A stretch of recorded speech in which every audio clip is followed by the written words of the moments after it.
yun. Ganda ng hapon. Oh. So, bali update ko kayo sa ating hinagawang coffee racer. So, ayan na siya. Yan, tinakpan muna natin. Kasi ilang buwan din tayong nawala. I mean, trabaho. So, yun. Yung ginagawa natin dito na headlight, as usual, wala pa din. Hinihintay pa tayong parts.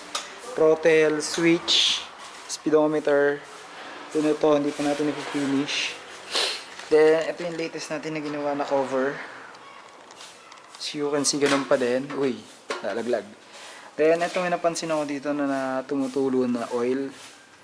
I think dito galing yun sa shifter niya. Hindi ko pa alam kung bibiyakin ba tong makina na to or nabubunot to ng diretso dito kahit hindi na to galawin. So, dun din sa kickstarter. So, yun. Wala pa din. Ganun pa din ang status. So, bali yun. Pinaano ko lang yung ating coffee racer. Pero ito, pagtitripan natin to ngayon.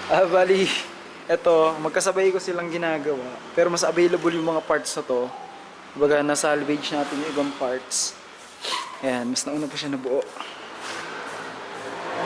So, ngayon, ito, na-change oil ko na kasi ito eh. Ang gagawin natin dito ngayon, sasalinan natin siya ng oil na hindi naman pang motor. Mami, pakuha daw ng toothpaste. Toothpaste? Saan? Wait lang.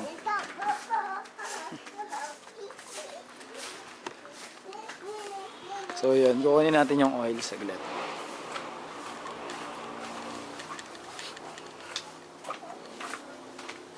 Toothpaste? Asan ba yung toothpaste? Oven. Oven? Walang toothpaste dito. Sa may box, na brown.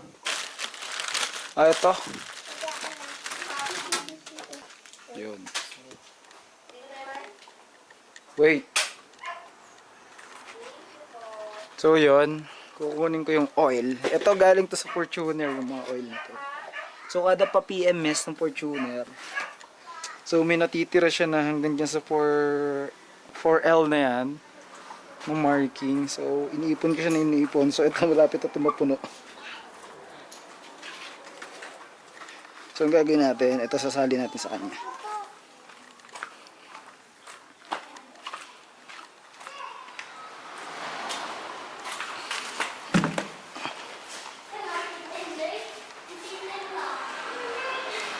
So yun.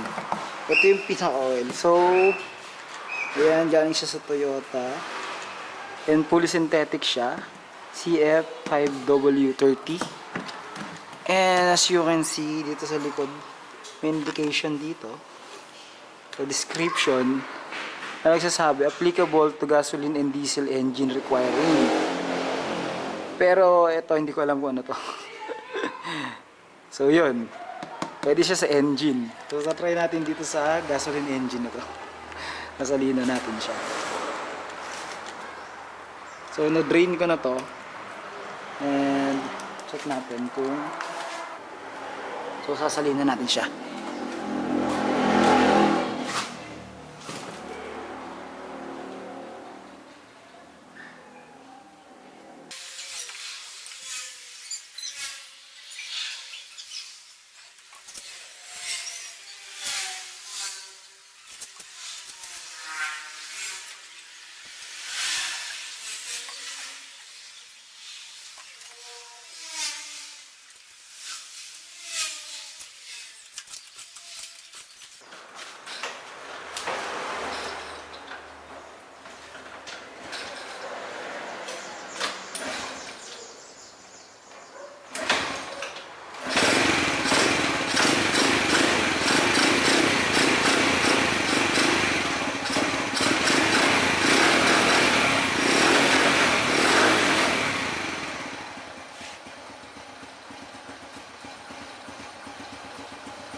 Yun.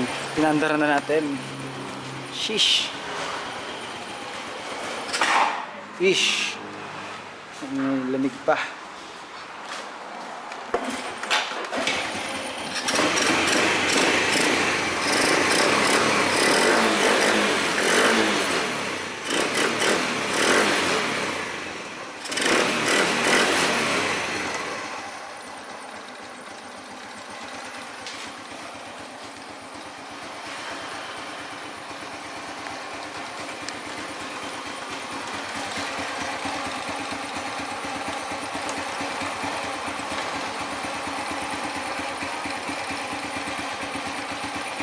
Yun, so far ayun naman, check naman natin mamaya yung pinaka-oil niya.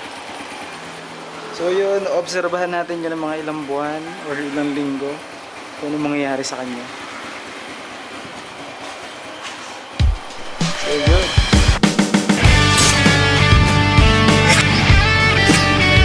Mac of all trades.